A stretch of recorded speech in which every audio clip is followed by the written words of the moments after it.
No fue hasta que recordé globos y hablé con mi madre, que me di cuenta de cuán interconectada está la siguiente historia con todo lo demás, pero originalmente no tenía planeado compartirla. Lo que viene es una remembranza tan exacta como pude lograr. Pasé el verano previo a mi primer año en preescolar aprendiendo a escalar árboles. Hubo un árbol de pino en particular, justo afuera de mi casa, que casi parecía haber sido diseñado para mí. Tenía ramas tan bajas que podía agarrarlas fácilmente sin un empujón, y durante los primeros 2 días después de que aprendí a escalarlo, me sentaba en la rama más baja meciendo mis pies. El árbol se encontraba afuera de nuestra valla trasera y podía ser vista desde la ventana de la cocina que estaba encima del fregadero. Dentro de poco, mi mamá y yo creamos una rutina en la que yo iba a jugar en el árbol mientras ella lavaba los platos. A medida que el verano transcurrió, mis habilidades aumentaron y, de un momento a otro, estaba escalando bastante alto. En tanto el árbol crecía, sus ramas no solo se hacían más delgadas, sino que se extendían a lo ancho, así que eventualmente llegó un punto en el que ya no podía escalar más alto y el juego tuvo que cambiar. Empecé a concentrarme en velocidad, y para el final podía alcanzar mi rama más alta en 25 segundos. Mi seguridad creció. Una tarde, traté de pararme en una rama antes de que hubiera agarrado firmemente la nueva. Caí desde más de 5 metros y me quebré mi brazo en 2 partes.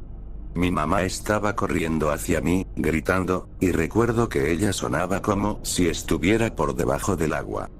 No puedo precisar qué fue lo que dijo, pero recuerdo haber estado absorto por lo blanco que mi hueso era. Iba a comenzar el kinder con un yeso y ni siquiera tendría amigos que lo firmaran. Mi mamá se debió de haber sentido terrible porque, un día antes de que comenzaran mis clases, me había traído un gatito. Era solo un bebé y tenía rayas blancas y cafés. Tan pronto como lo puso en el suelo, se arrastró hacia una lata de soda vacía. Lo nombré Cajas. Cajas solo era un gato de exteriores cuando se escapaba. Mi mamá le había quitado las garras para que no pudiera destruir los muebles, así que hicimos nuestro mejor esfuerzo por mantenerlo adentro. Se escapaba de vez en cuando, y lo encontrábamos en algún lado del patio persiguiendo un tipo de insecto o lagarto, aunque difícilmente podía atrapar alguno dado que no tenía sus garras delanteras. A pesar de que era bastante evasivo, siempre lo agarrábamos y lo llevábamos adentro. Se revolvía para ver por encima de mi hombro.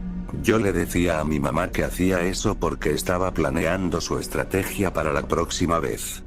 Una vez adentro, le dábamos algo de atún, y él llegó a aprender lo que el sonido del abrelatas podría señalizar, venía corriendo siempre que lo escuchaba. Este condicionamiento se hizo útil más adelante.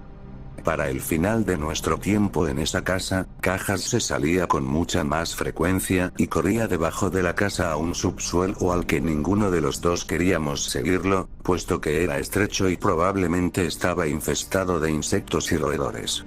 Ingeniosamente, mi mamá pensó en enganchar el abrelatas a un cable conector y lo deslizaba por el agujero al que Cajas se había metido. Después de un tiempo, emergía con sus maullidos ruidosos rastreando el sonido, y luego estaba horrorizado por cómo le habíamos jugado una trampa cruel. Un abrelatas sin atún no tenía sentido para Cajas.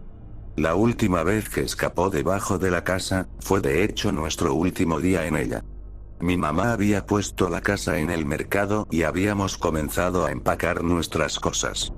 No teníamos mucho, y habíamos alargado el empaquetado por un tiempo, aunque yo ya había guardado toda mi ropa a petición de mi mamá. Ella se daba cuenta de que yo estaba realmente triste por tener que mudarnos, y quería que la transición fuera de lo más fluida para mí, y supongo que tener mi ropa en cajas iba a reforzar la idea de que nos estábamos mudando. Cuando Cajas se salió mientras subíamos algunas cosas en el camión de mudanza, mi mamá maldijo porque ya había empacado el abrelatas y no estaba segura de dónde lo colocó. Pretendí que fui a buscarlo para que no tuviera que ir debajo de la casa, y mi mamá, seguramente al tanto de mi pequeño timo, movió el tablero y se arrastró hacia el subsuelo. Regresó con cajas bastante rápido y parecía estar muy desconcertada, lo cual me hizo sentir mucho mejor por haberlo esquivado. Mi mamá realizó unas llamadas mientras yo estaba empacando un poco más, y luego entró a mi cuarto y me dijo que había hablado con el agente de bienes raíces, y que íbamos a empezar a mudarnos a la otra casa ese día. Ella dijo que eran noticias excelentes, pero yo había pensado que tendríamos más tiempo en la casa. En un principio, me había dicho que no nos mudaríamos hasta el final de esa semana, y apenas era miércoles. Lo que es más, aún había unas cuantas cosas que no habíamos empacado, pero mi mamá dijo que a veces era más fácil reemplazar ciertas posesiones que acarrearlas por toda la ciudad. Ni siquiera me dio tiempo de subir el resto de mis cajas de ropa. Nos fuimos en el camión de mudanza. Me las arreglé para mantener contacto con Josh por muchos años, lo cual fue sorprendente pues ya no asistíamos a la misma escuela. Nuestros padres no eran amigos cercanos, pero sabían que nosotros sí lo éramos, así que acomodaron nuestro deseo de vernos al llevarnos de ida y vuelta para fiestas de pijamas, a veces todos los fines de semana. Para Navidad, nuestros padres incluso combinaron su dinero y nos compraron unos walkie-talkies muy buenos que habían sido publicitados con la capacidad de funcionar en un rango que se extendía más allá de la distancia entre nuestras casas. También tenían baterías que podían durar por días si el walkie-talkie estaba encendido pero fuera de uso. No siempre funcionaban lo suficientemente bien como para hablar a través de la ciudad, pero cuando nos quedábamos a dormir, los usábamos alrededor de la casa hablando en jerga de radio burlesca que habíamos captado de las películas. Gracias a nuestros padres, aún éramos amigos a la edad de 10 años.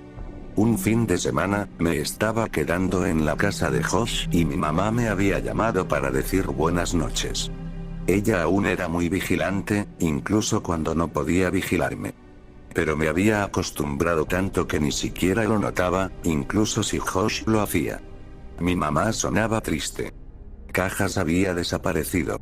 Esto tuvo que haber sido un sábado por la noche, porque había pasado la noche anterior en la casa de Josh e iba a irme a casa el día siguiente. Cajas había desaparecido desde la tarde del viernes, di por sentado que ella no lo había visto desde que salió de casa para venir a dejarme. Debió haber decidido que me contaría, porque si Cajas no había regresado para cuando yo volviera a casa, me sentiría devastado no solo de su ausencia, sino de que mi mamá me lo hubiera ocultado. Me dijo que no me preocupara. Volverá. Siempre lo hace. Pero Cajas no volvió. 3 fines de semana después, me quedé con Josh de nuevo.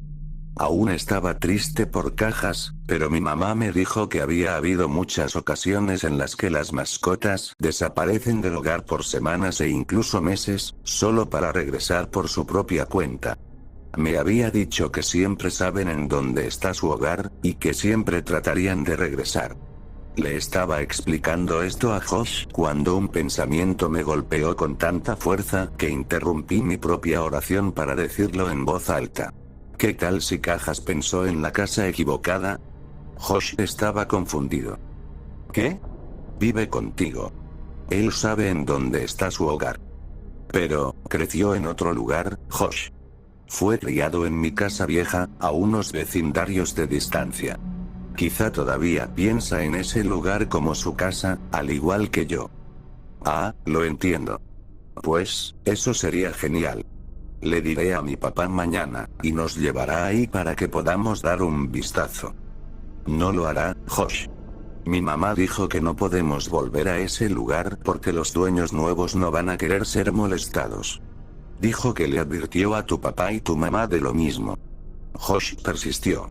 Bien, entonces vamos a ir a explorar mañana y llegaremos hasta tu casa vieja. No. Si nos ven, tu papá se va a dar cuenta y le dirá a mi mamá. Tenemos que ir ahí nosotros mismos, tenemos que ir ahí esta noche. No me tomó mucho para convencer a Josh. Era él quien usualmente tenía ideas como esta. Pero nunca nos habíamos escabullido de su casa antes. De hecho, resultó ser increíblemente fácil. La ventana de su cuarto se abría hacia el jardín trasero y una valla de madera con pestillo que no estaba cerrada. Después de 2 saltos menores, nos deslizamos en la noche con una linterna y los walkie-talkies en mano. Había 2 maneras para llegar a mi casa vieja desde la casa de Josh. Podíamos caminar por la calle girando en las respectivas intersecciones, o podíamos ir por el bosque, lo cual nos tomaría casi la mitad del tiempo. Nos habría tomado cerca de 2 horas caminar por la calle, pero de todas formas sugerí que lo hiciéramos porque no quería que nos perdiéramos. Josh se rehusó y dijo que si éramos vistos, lo podrían reconocer y le dirían a su papá. Amenazó con volver a casa si no tomábamos el atajo, y no queriendo ir por mi propia cuenta, lo acepté. Josh no sabía acerca de la última noche que había caminado por ese bosque. El bosque era mucho menos espeluznante con un amigo y una linterna, e íbamos a un buen ritmo. No estaba totalmente seguro de en dónde estábamos, pero Josh pareció lo suficientemente seguro y eso reforzó mi confianza. Pasamos a través de una porción especialmente gruesa de enredaderas, y la cinta de mi walkie-talkie se quedó atrapada en una rama.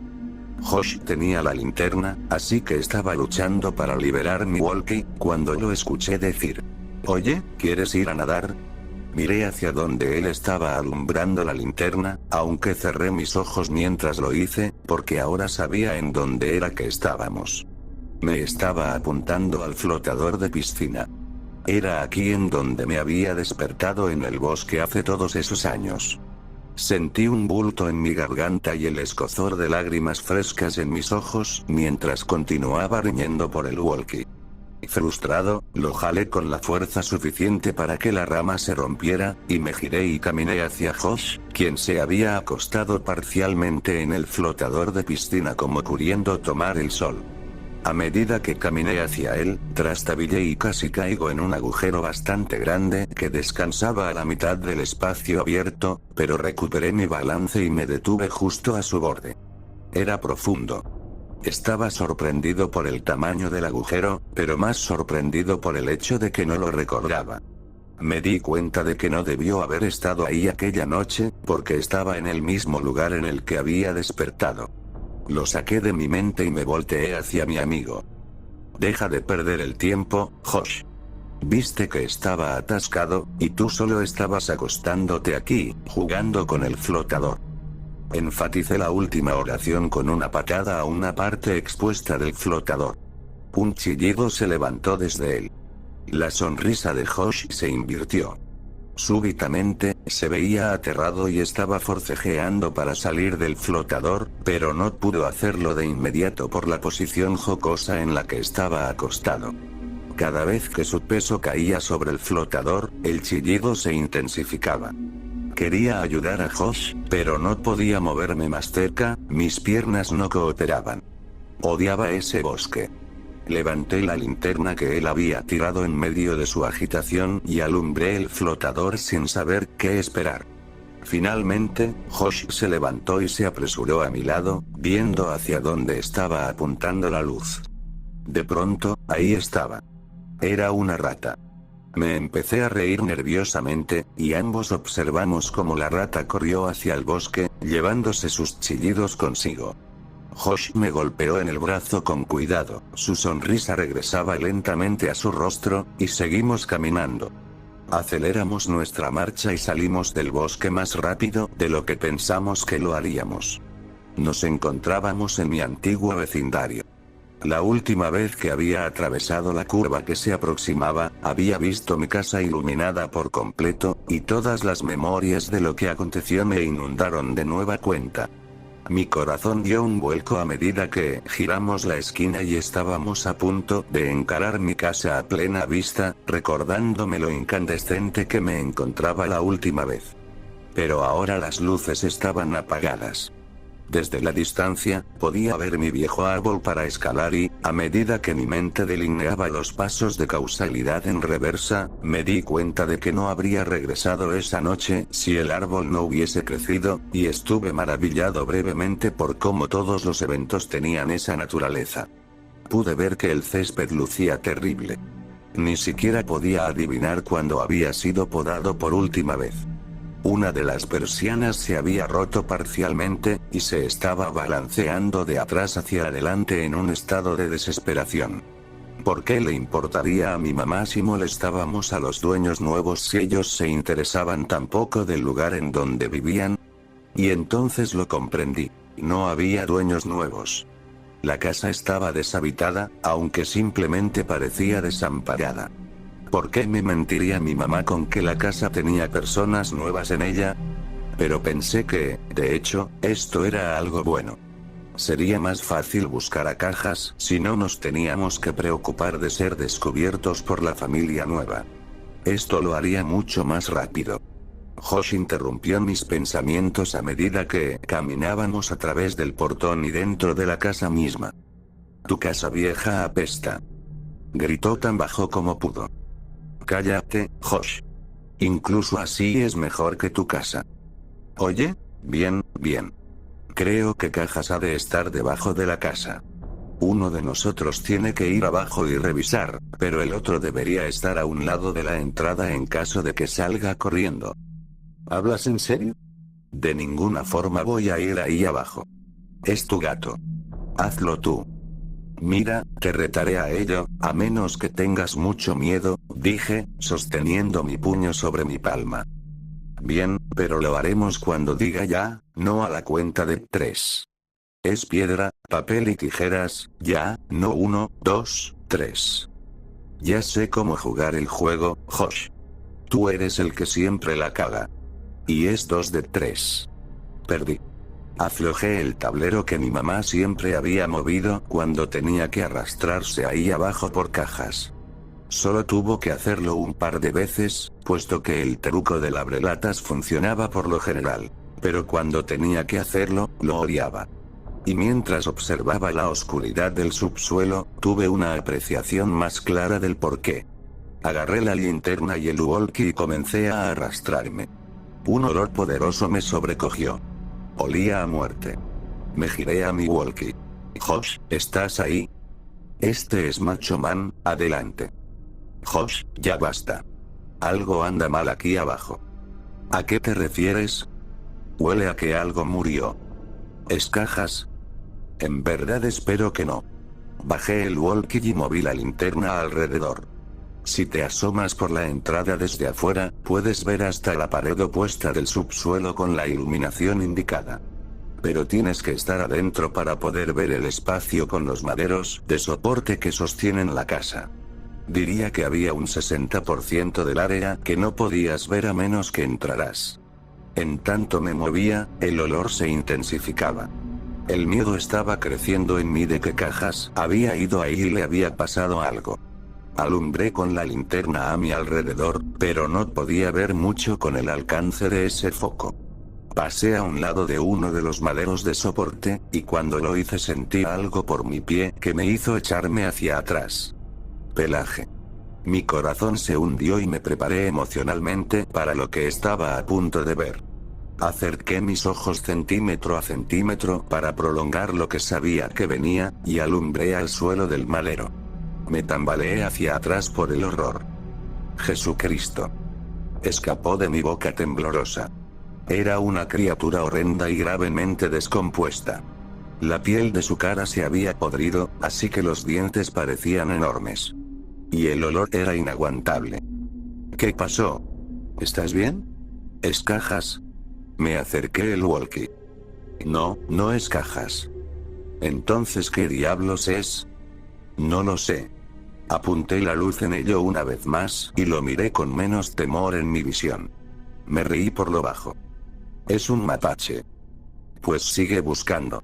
Voy a ir a la casa para ver si pudo haberse metido ahí de alguna forma. ¿Qué? No. Josh, no vayas adentro. ¿Qué tal si Cajas está aquí abajo y se va corriendo? No podrá. Puse el tablero de nuevo. Alcé mi vista y noté que estaba diciendo la verdad. ¿Por qué hiciste eso? Ya, no te preocupes, lo puedes mover fácilmente. Esto tiene más sentido. Si Cajas escapa y lo pierdo, entonces se habrá ido. Si está ahí abajo, entonces agárralo con fuerza y vendré a mover el tablero. Y si no está ahí, entonces tú puedes mover el tablero mientras yo reviso la casa. Sus observaciones tenían sentido, y dudaba que él fuera a ser capaz de agarrarlo de todas formas. Bueno. Pero ten cuidado y no toques nada. Aún hay un montón de mi ropa vieja en cajas en mi cuarto. Puedes ver si se ha metido en alguna. Asegúrate de llevar tu walkie. Entendido, amiguito. Me daba cuenta de que iba a estar totalmente oscuro ahí. La energía estaba desactivada, dado que no había nadie que pagara la factura. Con suerte, sería capaz de ver con el resplandor de los postes de luz. Dentro de poco, escuché pisadas justo arriba de mi cabeza y sentí tierra vieja lloviéndome. Josh, eres tú. CHHHKKK. Atención, atención. Este es Macho Man regresando desde el Gran Tango Foxtrot. El águila ha aterrizado. ¿Cuál es tu posición, princesa Jazmín? Cambio. Idiota.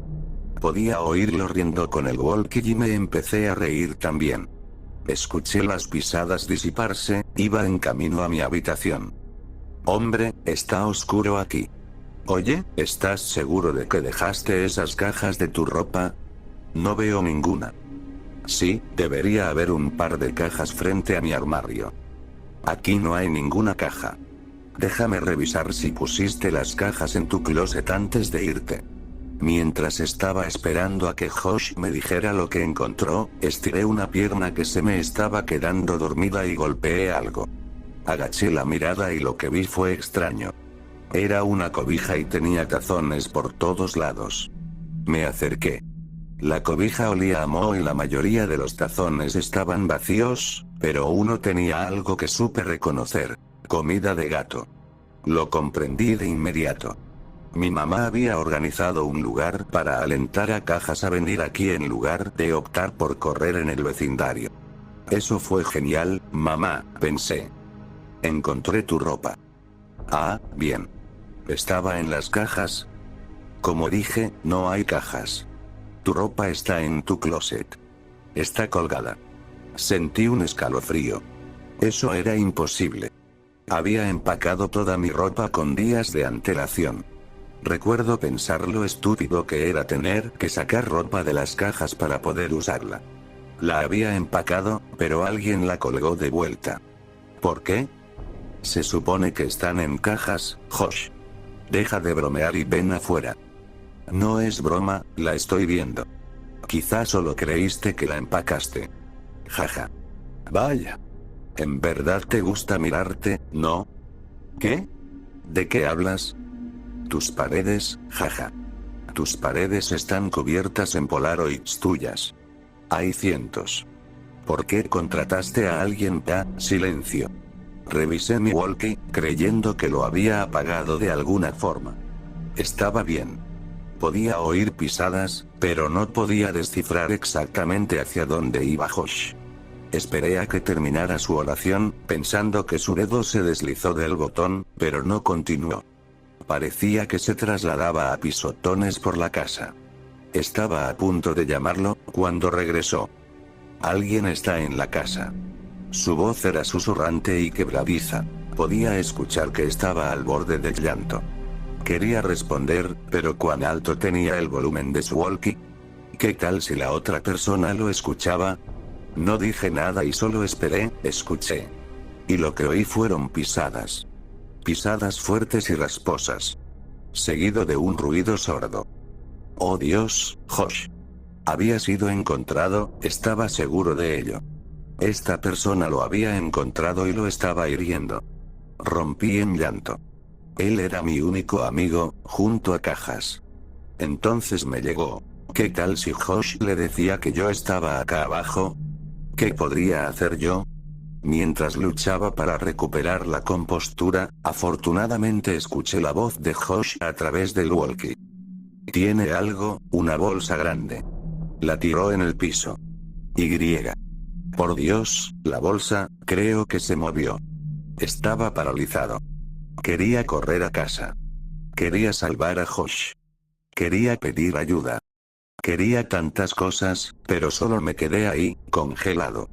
Mientras permanecía incapaz de mover mis ojos, enfocados en la esquina del subsuelo de la casa que estaba por debajo de mi habitación, moví mi linterna. Mi corazón casi saltó de mi pecho por la vista. Animales. Docenas de ellos. Todos muertos. Estaban apilados a lo largo del perímetro. ¿Cajas podría estar entre esos cadáveres?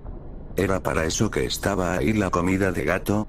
Ver esto me hizo espabilar, pues sabía que me tenía que ir de ahí, y me dirigí hacia el tablero. Lo empujé, pero no cedía. No podía moverlo porque estaba asegurado con una cuña. Me había quedado atrapado. Maldito seas, Josh, murmuré para mí mismo. Podía sentir las pisadas estruendosas encima de mí. El suelo de la casa temblaba. Escuché a Josh gritar, y fue sincronizado por otro grito que no estaba lleno de miedo. A medida que continué empujando, noté que el tablero se movió, pero no era yo quien lo estaba moviendo. Podía escuchar pisadas encima de mí y frente a mí, y gritos rellenando los silencios breves entre las pisadas. Me hice hacia atrás y sostuve mi walkie, listo para tratar de defenderme, mientras que el tablero fue retirado y una mano se introdujo para agarrarme. Vámonos, ahora. Era Josh. Gracias a Dios. Salí por la abertura, sosteniendo la linterna y el walkie. Cuando llegamos a la cerca, ambos la saltamos, pero el walkie de Josh se cayó. Se quiso regresar, pero le dije que lo olvidara. Nos teníamos que ir. Detrás de nosotros podíamos oír los gritos, aunque no eran palabras, solo sonidos. Corrimos hacia el bosque para llegar a casa lo más pronto posible, mientras que Josh exclamaba, inconsolable, mi foto. Me tomó una foto. Pero yo sabía que el hombre ya tenía la fotografía de Josh, desde hace todos esos años, en la fosa. Supuse que Josh aún pensaba que aquellos sonidos mecánicos provenían de un robot. Llegamos a la casa de Josh y fuimos a su dormitorio antes de que sus padres se despertaran. Se trató de disculpar por haber perdido el walkie, pero le dije que era lo de menos, preguntándole sobre la bolsa grande y si en verdad se movió. Él me respondió que no estaba seguro. No dormimos esa noche. Nos quedamos sentados, espiando por la ventana, esperándolo. Volví a mi casa más tarde ese día, dado que ya eran alrededor de las 3 de la mañana. Le conté a mi mamá las generalidades de esta historia hace un par de días. Perdió el control y estaba furiosa por el peligro en el que me había puesto a mí mismo. Le pregunté por qué inventó todo aquello sobre no molestar a los nuevos dueños, por qué pensaba que la casa era tan peligrosa. Ella se tornó iracunda e histérica. Me agarró de la mano y la apretó con más fuerza de la que pensé que tenía, entrelazando sus ojos con los míos, susurrando como si tuviera miedo de ser oída. Porque nunca puse ninguna maldita cobija o tazones para cajas debajo de la casa. ¿No fuiste el único que los encontró? Me sentí mareado. Ahora entendía tanto. Entendía por qué había lucido tan desconcertada después de sacar a cajas de debajo de la casa en nuestro último día ahí. Entendí por qué nos fuimos varios días antes. Mi mamá lo sabía. Sabía que él había hecho de nuestro hogar el suyo, y me lo ocultó. Me fui sin decir otra palabra, y no terminé la historia para ella. Pero quiero hacerlo aquí, para ustedes. Llegué a casa ese domingo y tiré mis cosas en el suelo. Se esparcieron por todos lados, pero no me importó. Solo quería dormir. Me desperté cerca de las 9 de la noche ante el maullido de cajas. Mi corazón dio un brinco. Finalmente había vuelto a casa. Me sentía un poco descolocado por el hecho de que si solo hubiera esperado un día, nada de lo que pasó la noche anterior hubiese ocurrido y yo hubiese tenido a cajas de todas formas. Pero ya no importaba. Me levanté de la cama y lo llamé, viendo alrededor para divisar un reflejo de luz en sus ojos. El maullido continuó, y lo seguí. Venía de debajo de mi cama. Sus maullidos eran amortiguados por una camisa, así que la hice a un lado y sonreí, exclamando, «Bienvenido a casa, Cajas». Su maullido provenía de mi walkie-talkie. Cajas nunca regresó a casa.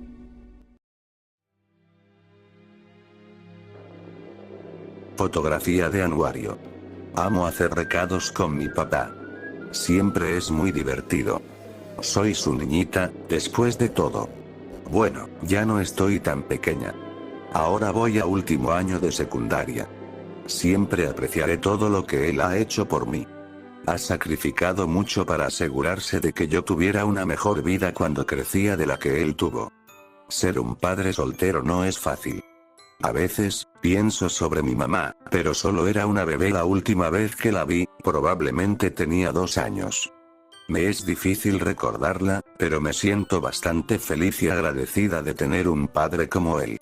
He escuchado historias de otras jóvenes de mi edad que son regañadas por sus papás por quedarse afuera hasta tarde, o por vestir con algo provocativo. Me alegro de que yo no me tenga que preocupar por eso. No me gusta quedarme afuera hasta tarde, pero, si lo hago, sé que mi papá me daría la libertad para hacer lo que yo quisiera. Creo que esa es la razón por la que respeto toda regla que establezca. Sé que me da la habilidad para hacer muchas cosas que otros padres no le permitirían hacer a sus hijas. Me detengo justo antes de que entremos al pequeño supermercado familiar. Hay bastantes volantes en la pared. Alguien está vendiendo su podadora de césped a solo $300. Se mira casi nueva en la fotografía, es una buena compra. Parece que alguien llamada Cristina es una tutora de matemáticas, pero $45 por la hora se me hace un tanto caro. Me alegra que mi papá sea capaz de ayudarme con cualquier tipo de materia. Es muy inteligente. Una banda local va a tocar el sábado, Ferments de Mise, suena como una banda de metal. Mi género de música preferido es el metal, probablemente porque mi papá lo ama tanto. Nos encanta escucharlo a todo volumen en la camioneta. No creo que vayamos a estar en el pueblo para su presentación. Parece que lo hubiéramos pasado bien. Luego, un tipo de volante diferente captura mi mirada. La fotografía de una chica, Eddie Skelly, nacida el 15 de agosto de 1998, de cabello rubio y ojos azules. ¿Qué es esto? ¿Su fotografía de anuario? ¿Una persona desaparecida? A medida que caminamos dentro de la tienda, mi papá me pregunta: ¿todo bien, pastelito? Papá, ¿qué hace mi fotografía de bebé en este volante? ¿Qué es esta fotografía que está a su lado? Ah, es un programa de envejecimiento facial. Así es como pensaron que te ibas a ver cuando estuvieras grande. Vaya, se han desviado muchísimo. Digo a través de una risita justo antes de inclinarme y darle un gran beso a mi papá, como lo hago antes de que hagamos cada recado. Desenfundó mi pistola y grito: muy bien, gente. Al suelo y nadie muere. Mi papá me mira ágilmente, y dice: cariño, ¿cuál es una de mis reglas? Observo a mi papá tímidamente, y contesto: lo sé, papi, lo siento, sin mentiras.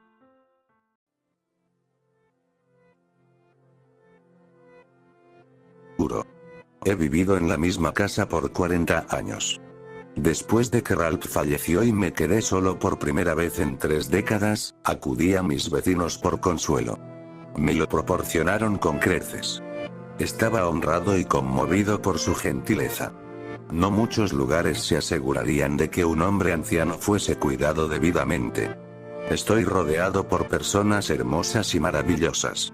Asumí el rol de abuelo para algunos de los niños del vecindario.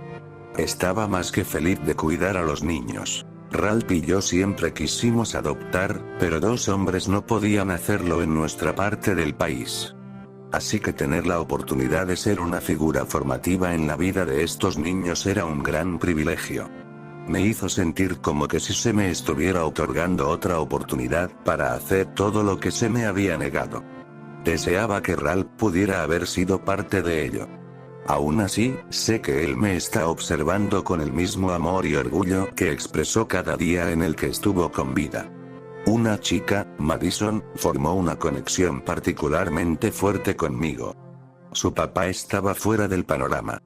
Su mamá, Ellen, quien se veía obligada a trabajar a tiempo completo, rara vez estaba en casa durante el día. Ellen siempre había sido la vecina más servicial y amorosa después de la muerte de Ralph, así que cuando tuve la oportunidad de ayudar con Madison y cuidarla durante el día, estaba más que dispuesto. Comencé a cuidar a Madison poco después de su 10º cumpleaños. Ella se enamoró de la colección de canguros de juguete que estaban por todos lados de la casa. Ralph había nacido en Australia, y yo solía llamarlo mi pequeño guro, especialmente cuando se emocionaba y su acento se volvía más prominente. En sus cumpleaños, le daba algún tipo de canguro de juguete. Se habían estado empolvando después de su fallecimiento, y yo estaba contento de que Madison les pudiera dar algo de vida de nuevo. Pasaron los años y Madison comenzó a crecer. Me preocupaba que se estuviera tornando depresiva. Ella nunca tuvo muchos amigos en la escuela. Se venía directo a casa cuando el día había acabado y hacía su tarea mientras esperaba a su mamá. Su humor era menos efervescente de lo que recordaba. Estoy seguro de que parte de ello se debía a su edad. La adolescencia es complicada para todos, ni digamos para alguien con una vida familiar difícil, como Madison. Aún así, me preocupaba por ella. Ella era perfectamente amable conmigo y nunca era pesada o irrespetuosa, pero se había retraído. Ya no miraba televisión conmigo después de hacer su tarea, solo se sentaba en el piso con su pijama de canguro, la cual era demasiado pequeña para ella en ese punto, y jugaba con las figuras de Ralph. Justo como lo hacía cuando era pequeña. Cuando Madison tenía 16, tuvo un novio. El primero, hasta donde sabía. No me agradaba. En lo absoluto. Era el típico adolescente fortachón. Un fumador empedernido, mal hablado y bueno para nada. Pero no había nada que pudiera hacer al respecto. Madison no lo quería traer a la casa y creo que percibía que yo no lo aprobaba. Pero no era asunto mío. Me había dicho a mí mismo años antes que tales situaciones eran puramente entre Madison y su madre. Solo iba a interferir si sentía que Madison estaba en peligro. Madison pasaba más y más tiempo con el novio y menos tiempo conmigo. La casa se volvió callada de nuevo. Los demás niños a los que había cuidado habían crecido lo suficiente como para cuidarse a sí mismos. Sus padres me visitaban cada tanto para tomar café, pero mis interacciones generales de persona a persona eran mucho menores de las que había disfrutado anteriormente. Me sentía solo. Una noche, Ellen me visitó alarmada. Aparentemente, Madison había admitido que estaba consumiendo drogas. Ellen no tenía idea de qué tipo, pero estaba aterrorizada por la seguridad de su hija. Traté de tranquilizarla con que debía haber algo que la escuela pudiera hacer, pero fue entonces cuando me contó la otra mitad de la historia. Madison estaba embarazada. Esto me inundó. Había visto a Madison alrededor del pueblo en el transcurso de los últimos meses y había notado que ganó un poco de peso, pero nunca se me ocurrió que podría estar embarazada. Ahora su consumo de drogas era todavía más preocupante. Tratamos de idear un plan juntos, y el único punto en el que pudimos estar de acuerdo era en que la escuela tenía que saber. A pesar de que el sistema educativo local no era el mejor, tenían que tener recursos dedicados a problemas como este. Pero la escuela no hizo nada. La conducta imprudente de Madison continuó. Ellen estaba demasiado aterrorizada como para llamar a las autoridades, porque temía que Madison fuera puesta en un orfanato. Yo, también, no tenía idea de qué hacer.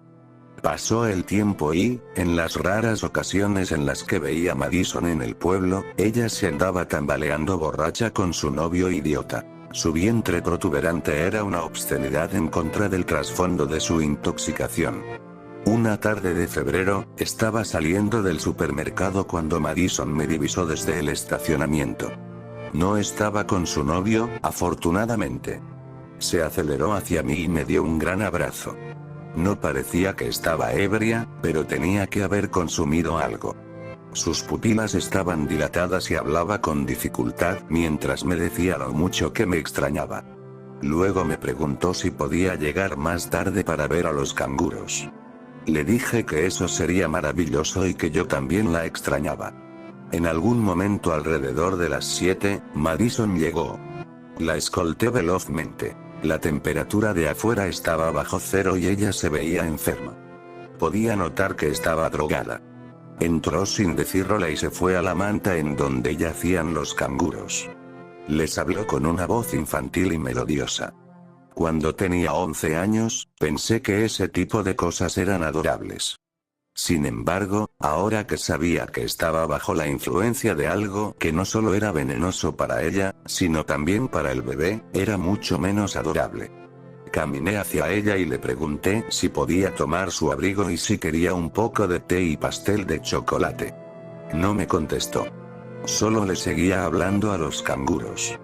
Suspiré y me senté en el sofá, esperando a que ella se espabilara y me hablara, o se fuera y que ojalá llegara a casa con su mamá.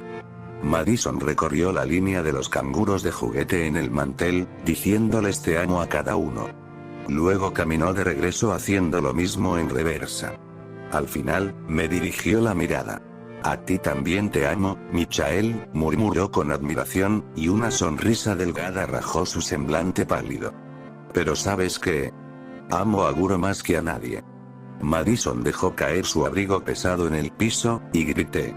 Una herida enorme había sido cavada a lo largo de la parte superior de su vientre. El pecho, el brazo derecho y la cabeza azul de su bebé sobresalían por la abertura. Mira al pequeño Guro, dijo débilmente. ¡Qué buen gurito! Madison trató de saltar hacia mí, imitando a un canguro. El brazo y la cabeza frágiles del infante se sacudían de atrás hacia adelante con el movimiento. Dulce gurito. Tan cálido y seguro en su bolsa.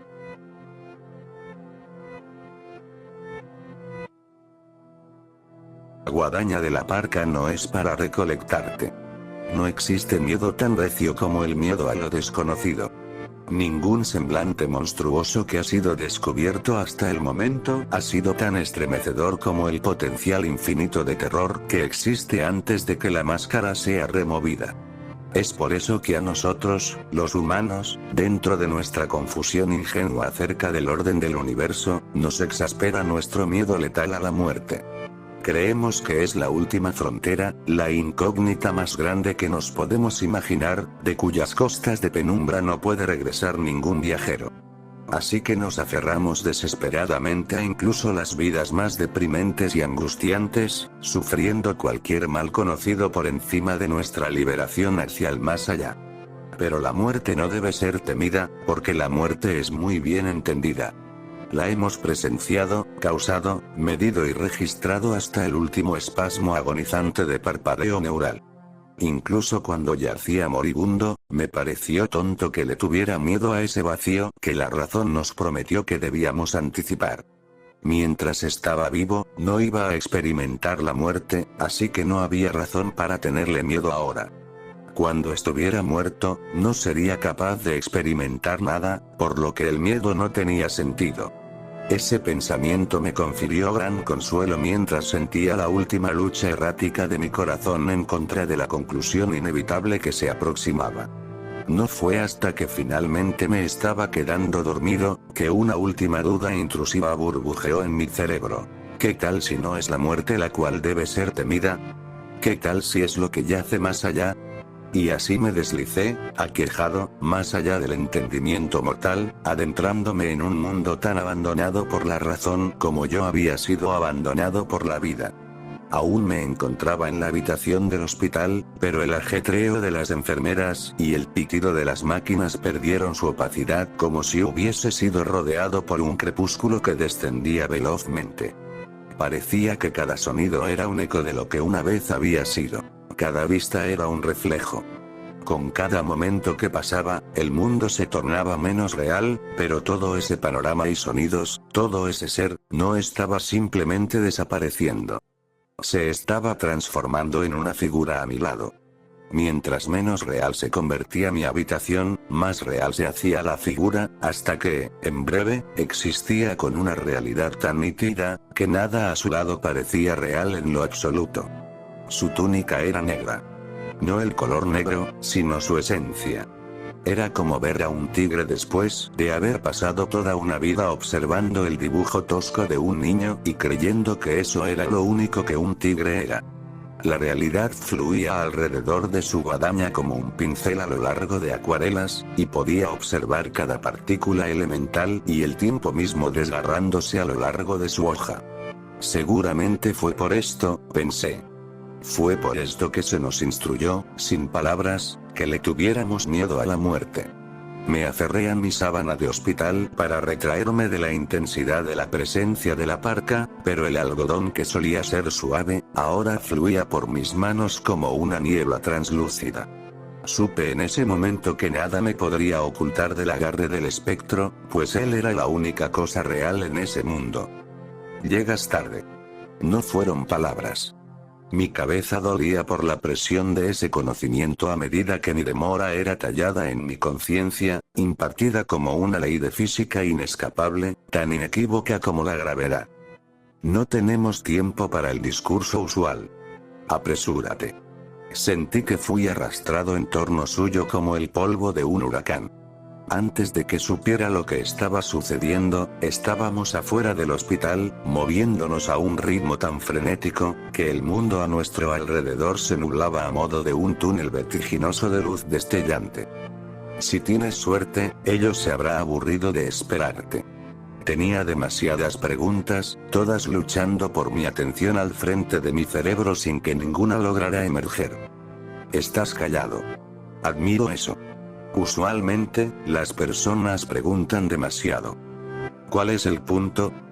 Inquirí. Mi voz se sintió sosa y muerta en comparación a su sustancia sobrecogedora. ¿Cómo puedo tratar de comprender algo que está tan lejos del conocimiento mortal? No puedes. Pero aún así es naturaleza humana preguntar. No estábamos reduciendo la velocidad. En todo caso, nuestro ritmo se estaba incrementando. No estaba corriendo, ni volando, ni nada de ese tipo. Era más como si el resto del mundo se estuviera moviendo alrededor de nosotros mientras estábamos parados en un mismo lugar. Una oscuridad vaga y un olor gravemente húmedo me hicieron pensar que nos habíamos internado por debajo de la superficie de la Tierra, pero no podía estar seguro. Una pregunta, entonces, dije. ¿Qué otra cosa existe aquí aparte de ti? Y es por eso que las preguntas son inútiles. La muerte no es un lugar, ni un ser. Es todo lo que hay. Un pensamiento inquietante, pero que fue enfatizado por el aullido creciente que comenzó a reverberar por las rocas a mi alrededor. Aún parecía que estábamos descendiendo en la tierra, y el aire ahora se estaba tornando más cálido y denso. El sonido se continuaba agravando como si el mundo mismo estuviera sufriendo. ¿Qué es ello? De lo que estoy aquí para protegerte. Las rocas se partieron por el destello de su guadaña, y la tierra desembocó en una caverna extensa dominada por un lago subterráneo. Pero pensé que dijiste que tú eras lo único que existía. No, dije que la muerte era lo único que existía. Ya no nos estábamos moviendo. La luz se reflejaba de la guadaña desde una fuente inadvertida y se derramaba en el lago como un afluente. Una vez adentro, la luz no se dividía ni se disipaba, pero se arremolinaba y bailaba como aceite luminiscente. Creí que tú eras la muerte. La muerte no es un ser. La luz estaba tomando vida propia dentro del agua. La quietud de la superficie comenzó a rotar excesivamente por la energía enigmática. Solo le tomó a mi mente desperdigada un momento para darse cuenta de que yo era la energía que estaba fluyendo hacia el lago. Aún me sentía enmarañado con la figura, pero, ahora, yo existía como un rayo de luz que estaba hirviendo dentro del agua. Sabía que no lo entendería, pero eso no me impidió que me sintiera frustrado. Si la muerte era lo único que existía, entonces ¿qué era ello? ¿Qué era lo que me estaba esperando? El agua se comprimió a mi alrededor y ya no podía hablar, aunque aún podía respirar, de alguna forma. Ello está aquí. Algo estaba en el agua. Había manos que me agarraron de las piernas y comenzaron a arrastrarme hacia abajo. Incluso me sorprendió descubrir que yo tenía miembros de nuevo. Se sentían tan alienígenas en mí, que era casi como si mi cuerpo no me perteneciera. La luz destelló desde la guadaña, de nuevo. Las manos me dejaron ir, y el aullido se incrementó una vez más. La parca estaba luchando contra algo, pero no podía descifrar la batalla, excepto la locura del agua revolviéndose. El aullido de la tierra llegó a su crescendo, y los gritos hicieron que el agua a mi alrededor convulsionara y se contrajera como un fluido viviente. ¿La parca lo había cortado? ¿Me encontraba a salvo? Comencé a explorar mi nuevo cuerpo, pero cuando pensé que estaba empezando a ganar control, las manos me cogieron de nuevo. Me tambaleé hacia abajo, luchando en vano en contra del agarre implacable. ¿Qué es lo que está aquí? Traté de gritar ante el líquido sofocante. ¿Qué está sucediendo? Pero ya no podía sentir la presencia de la parca. El calor era inaguantable, pero las profundidades gélidas hacia las que las manos me estaban arrastrando eran aún peor. Me volví consciente de una luz cegadora en el fondo del lago, y, a pesar de que reñí, las manos me arrastraron inexorablemente. Lo siento. No pude derrotar a ello, ahora parecía estar viniendo desde muy lejos. Lo intentaremos de nuevo la próxima vez. La presión, el calor, el ruido, las manos arrastrándome hacia la luz cegadora. Cerré mis ojos y grité. Ahora me había liberado del agua, pero solo seguía gritando. No podía soportar ver a ello. Fuera lo que fuera eso que me había raptado. Fuera lo que fuera eso que era la muerte, pero que no lo era. Fuera lo que fuera eso que incluso la parca no pudo derrotar. Luego se pronunciaron palabras. Palabras reales, humanas, que provenían de una boca humana real. Mis sentidos estaban tan turbados, que no les pude hallar sentido, pero supongo que eran algo como esto. Felicitaciones. Es un varón saludable. La mayoría de las personas no pueden recordar el día en el que murieron, o el día en el que nacieron. Resulta que yo puedo recordar los dos, y sé que son lo mismo.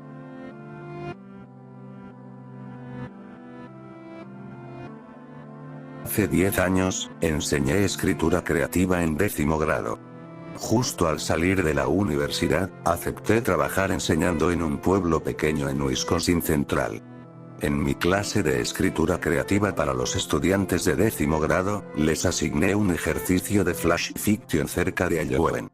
Habíamos estudiado las leyendas urbanas y el folclore, y era el turno de los estudiantes para construir historias propias. Tamaño asignado. De 100 a 1000 palabras. Instrucciones. Asustarme. La calidad de las entregas fue la que había anticipado. Eran estudiantes de secundaria, después de todo. Pero una historia destacó a la mitad de la pila de papeles. Una pieza por un estudiante llamado Jaque. Su flash fiction en primera persona se sentía tan verídico, como si hubiese sido sumergido en realidad. Quizá demasiado. Casi como si no lo estuviera inventando, y estuviera relatando algo que le sucedió. Lo hice a un lado, impresionado. La entrega de Kate fue el último papel en la pila. Recuerdo mi experiencia lectora vívidamente. Las gotas de sudor que se acumulaban alrededor de mis sienes, el chasquido del botón del lápiz en mi mano, y una extraña sensación de temor en la cavidad de mi estómago. La coloqué encima de la historia de Jaque, y pensé, ¿qué mierda voy a hacer? Aún tengo las fotocopias de las historias originales, y me pregunto, con frecuencia, ¿por qué es que las conservo? Pero existe algo en ellas, están tan interconectadas, y poseen una cualidad tan cruda y hermosa. Tengo una afinidad fuerte hacia la escritura interesante de los estudiantes, y sería una lástima dejar que las llamas de estas historias se extinguieran. Compartiré aquí mismo las piezas de los estudiantes, y los eventos subsecuentes que transpiraron. En verdad disfruto de una buena historia. Flash fiction de Jaque. Mis padres pusieron a la abuela Rosie en un asilo cuando comenzó a perder la noción de la realidad, según dijeron. Me pareció cruel. Pero ella se veía contenta. Lo suficientemente contenta, supongo. Recuerdo haberla visitado. Tenía una mecedora de madera vieja que estaba encarando a la ventana. Afuera, no había más que campos planos de verde. El verde acababa desvaneciéndose, y, cuando nevaba, eran alfombras de blanco a lo largo de kilómetros y kilómetros. No estoy seguro de cuál temporada le gustaba más a la abuela Rosie. No hablaba mucho. En su mayoría, escuchaba su radio, y siempre una estación. La 89.1. Pero la 89.1 nunca tenía señal. Siempre estaba en estática. Todo el día, la abuela Rosie escuchaba esta estática, aparentemente esperando a que su vida caducara. Nadie podía llegarle.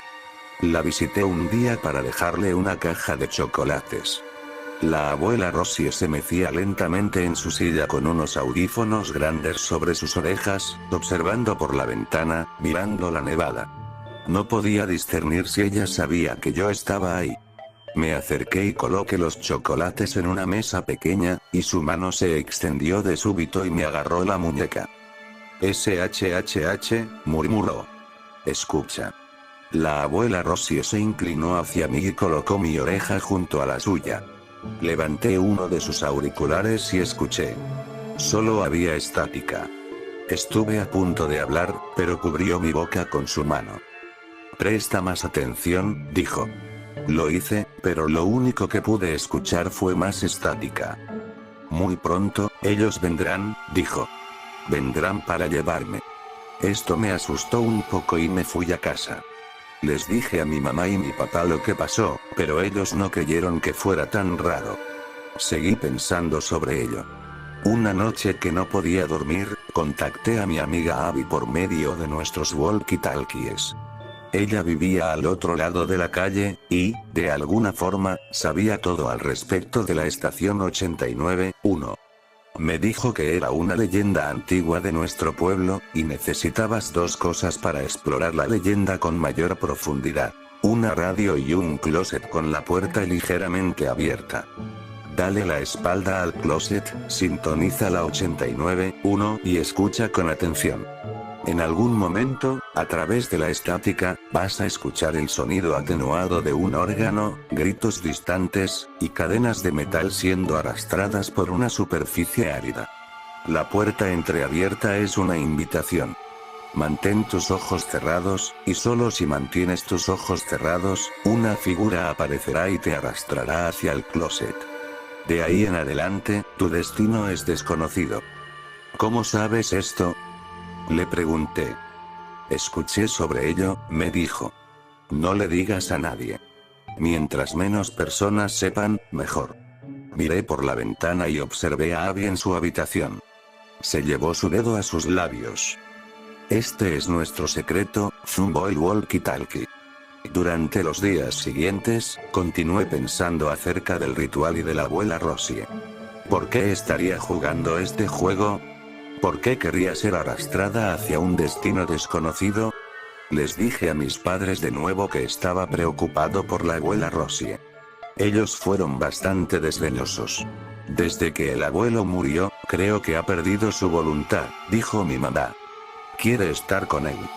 Yo quería saber más, así que decidí intentar el juego por mi propia cuenta. Era tarde por la noche, y solo abrí una ranura de la puerta del closet. Encendí la radio en la estación 89.1 y me puse mis audífonos. Escuché estática y cerré los ojos. Me quedé sentado ahí por mucho tiempo, enfocándome muy atentamente en la estática. Mientras más tiempo pasaba ahí sentado, más se sentía como si la habitación se estuviera encogiendo. Casi como si el espacio se estuviera llenando con algo más, como si no estuviera solo. En mis audífonos, escuché un órgano distante, y escuché los gritos que parecían venir de la lejanía, pero sonaba como si se estuvieran acercando. Luego iniciaron los chillidos del metal, y escuché una voz. Abre los ojos. Salté de mi cama, bastante espantado. Abby se estaba riendo histéricamente a través del walkie-talkie. Miré alrededor de la habitación. Estaba solo. Miré por la ventana y vi a Abby sonriendo y riéndose por lo bajo. Se llevó el walkie-talkie a su boca. Te asusté totalmente. Dijo. No hay nadie ahí. ¿Qué gallina eres? Noté la puerta del closet, y que estaba abierta del todo. La estática de la 89.1 zumbaba desde mis audífonos. Solo estaba bromeando, sonó el walkie-talkie. Pero yo no estaba muy seguro de que fuera una broma. La abuela Rosie murió 2 semanas más tarde mientras dormía. Su hora había llegado. Y yo ya no me metería con leyendas y supersticiones. La historia de Jake fue la más interesante del montón. Su escritura necesitaba unos ajustes, claro, pero las ideas estaban ahí. Una leyenda misteriosa, caracterizaciones sentimentales y un final ambiguo. En verdad pensé que se había inventado todo el asunto, hasta que leí la entrega de Kate. Flash Fiction de Kate. Pánico. Miedo. Nadie quiere creerme. Nunca. Le dije que estaba bromeando. Acerca de todo. Me ayuda a dormir por la noche. Pero sé lo que vi. Un joven, un ritual y muerte. La mismísima muerte. Una muerte negra con un agarre tenaz, una entidad que rodea a su víctima, arrastrando a un acompañante hasta su guarida secreta y eterna. Pero estaba bromeando. Bromeando desde un comienzo.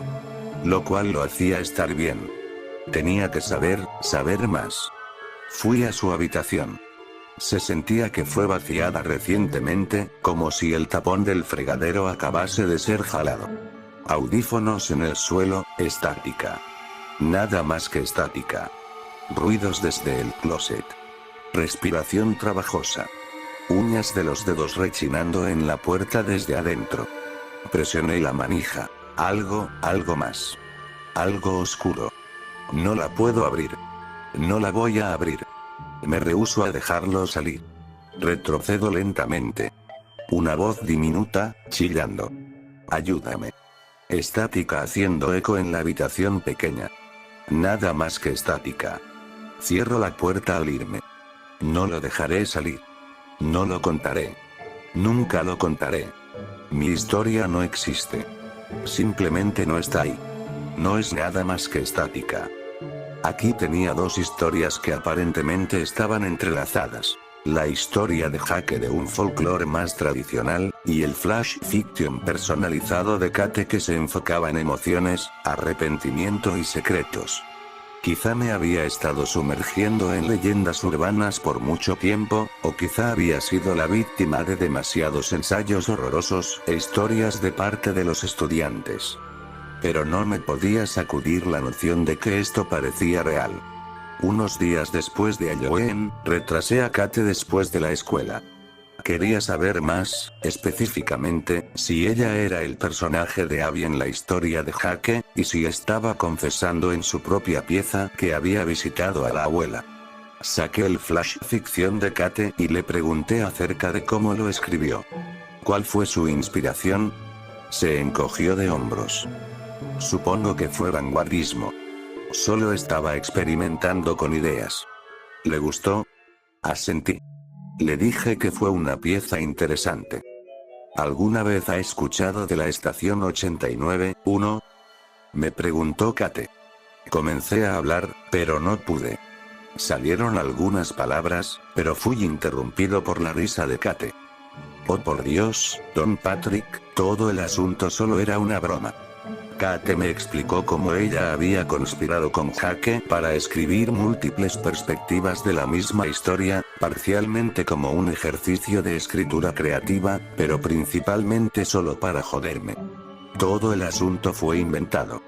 Era una broma de Halloween. ¿Se la creyó completita, Don Patrick? Se rió Kate.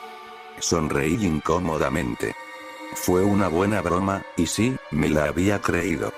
Le dije que había disfrutado su pieza, que continuáramos desarrollando su escritura de vanguardismo y que disfrutara su Halloween. Pero algo no se sentía bien.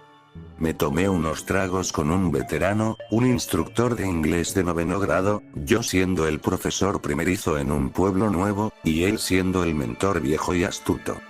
Le conté acerca de la asignación y de las historias que Jake y Kate presentaron. Él se rió y luego pensó en ello un poco. Eso no parece que cuadra, comentó. Dijiste que Jake y Kate conspiraron para jugarte una broma. Solían ser uña y mugre en mi clase al comienzo del año escolar, pero dejaron de hablarse durante el otoño. Ya ni siquiera se miraban el uno al otro. Tuvieron algún tipo de riña. Supongo que hicieron las paces. Durante las siguientes semanas, observé a Jake y Kate atentamente, en mi clase y en los pasillos. No se dirigieron la palabra ni una sola vez. Ni siquiera se miraron el uno al otro. Programé una conferencia con Jake y le hice saber lo mucho que había disfrutado su crecimiento como escritor, especialmente su pieza de flash fiction para Joven. Le sonreí maliciosamente y le dije que su broma con Kate me había quemado por completo. Jake sonrió incómodamente. ¿Se la creyó, dijo. Fue idea de Kate. Él aseguraba que todo había sido inventado. Que no existía ninguna estación 89.1, y que no tenía ninguna abuela que había fallecido en un asilo. Que todos los personajes y situaciones eran ficción en un 100%. Le dije que hizo un buen trabajo y que continuara escribiendo. Aún así, algo no andaba bien. Como si estuviera pasando por alto una parte del acto. ¿Era posible que esos dos estuvieran tan comprometidos en joderme que ni siquiera se hablaban en la escuela? O quizá eran novios y no querían que nadie se diera cuenta, así que actuaban de forma casual en los pasillos y en las clases. Eran chicos de 15 años, después de todo. Continué. Armado con unos cuantos apellidos posibles, gracias, registros escolares, llamé a los asilos en el área. Aclaré que estaba tratando de rastrear a la vieja amiga de mi mamá, Rosie. Cada llamada telefónica seguía el mismo guión. La recepcionista revisaba los archivos y no encontraba nada. No había nadie ahí con ninguno de los apellidos que yo tenía. Exploré el internet y pasé demasiado tiempo en las estanterías de la biblioteca local. No encontré ningún folclore o leyendas urbanas que hicieran referencia a la estación 89.1. Y cada vez que sentía como que me quería rendir, sacaba mi fotocopia de la historia de Kate. Ella había visitado a la abuela de Jake. Simplemente se sentía demasiado real. Sabía que no era falso. Con un último esfuerzo desesperado, pasé mucho tiempo a solas en mi dormitorio escuchando la estática de la 89.1 con mis ojos cerrados y la puerta ligeramente entreabierta. Sintonizaba la estática y me concentraba profunda y atentamente en campanas de órgano, gritos severos y aquejados en la distancia y chasquidos de cadenas metálicas. A veces, pensaba que estaban ahí, y solo tenía que esforzarme un poco más en enfocarme. Y sentía una presencia en mi habitación que estaba a punto de reptar por mi closet. La niebla oscura estaba esperando para llevarme a rastras. Quería que viniera, porque quería que la historia fuera real. Pero no llegó. Un día, en la escuela, vi a Jake y Kate sonriendo y riéndose en el casillero de Jake. Caminé a un lado de ellos y Kate me guiñó un ojo. Ese fue el factor decisivo. Finalmente sucumbí ante la noción de que había sido engañado. Había terminado. Concluí mi búsqueda de la 89.1. Tomé unos tragos de nuevo con mi colega, muchos tragos, esta vez, y le dije, ebrio, todo lo que había estado haciendo. Mi investigación le pareció ridícula y básicamente peligrosa. ¿Te gustan demasiado las historias?, me dijo. Es casi como si estuvieras tratando de escribir una propia. Solo déjalo ir. Saqué las historias fotocopiadas de mi bolsillo trasero y las presioné en el mostrador, manchándolas con salpicaduras de cerveza. Mi colega levantó la historia de Jake y la vio por primera vez. Le dio una ojeada a la página y se detuvo, helado. Espera, dijo. Nunca me hablaste acerca de Ari. Me encogí de hombros. Le dije que abriera Kate. Que todo era parte del juego. Me pregunto, pensó en voz alta para sí mismo. Me lo contó todo. Hace un año, alrededor de 10 meses antes de que me mudara al pueblo, una alumna de 8º grado llamada Abby había desaparecido. Supuestamente, se había desvanecido de la faz de la tierra. Un minuto estaba a solas en su habitación, y al siguiente minuto se había ido. Algunos conjeturaban que había escapado, pero no había ninguna pista. Tampoco había ninguna evidencia de un crimen. No había ningún miembro familiar o vecino sospechoso. Simplemente se había ido. Leí la pieza de Kate de nuevo. Mi corazón dio un vuelco. Todo ese tiempo, había asumido que era acerca de ella visitando a la abuela. Pero quizá estaba equivocado. Quizá los chillidos y súplicas que provenían del closet pertenecían a Ari. Kate nunca especificó a quién estaba visitando o en dónde estaba. Leí la pieza de flash ficción vanguardista una vez más, enfocándome en cada palabra, solo para estar seguro. Y en ese momento, todo cambió. Hablé con los administradores de la escuela, y ellos contactaron a las autoridades. La policía tuvo conversaciones con Jake y Kate. No llegó a nada. No importó que Abby viviera enfrente de la casa de Jake. No importó que tuviéramos palabras en papel. Solo eran historias, dijeron los niños. Solo historias. Ficción total. Jake no tenía ninguna abuela en un asilo, en todo caso. Que se disculpaban si habían asustado a alguien. Eran historias de Halloween, después de todo. E historias bastante ambiguas, encima. Jake incluso se disculpó con lágrimas por haber nombrado a un personaje de ficción con base en una chica desaparecida. No se le había cruzado por la mente. Y ahora yo era el monstruo que había arrastrado a 2 niños inocentes en todo ese lío. El personal docente me excluyó y el pueblo me crucificó. Estaba acabado. Abandoné la profesión de enseñanza poco después de eso. Salí de la escuela sosteniendo mi pequeño cajón de útiles, y Kate me sonrió con superioridad desde la ventana del primer piso con una mirada astuta. No la he visto desde entonces. No me llevé mucho conmigo, pero sí me llevé las fotocopias de las historias. Las saco ocasionalmente para revivir el pasado. Y, a veces, tarde por la noche, me entra un fuego en mi barriga y un deseo ardiente por regresar a ese pequeño pueblo en Wisconsin. Quizá la abuela Rosie era una tía abuela a la que la familia de Jake se refería como abuela, o quizá era una amiga anciana de la familia. Quizá pasé algo por alto acerca de la chica desaparecida, acerca de la 89-1, acerca de las intenciones de Kate. Quizá podría probar el ritual unas veces más, solo para ver qué sucede. O quizá todas son patrañas. Fue hace 10 años. Y probablemente soy el único que piensa que hay un vestigio de verdad en esas historias. Estuve desperdiciando mi tiempo.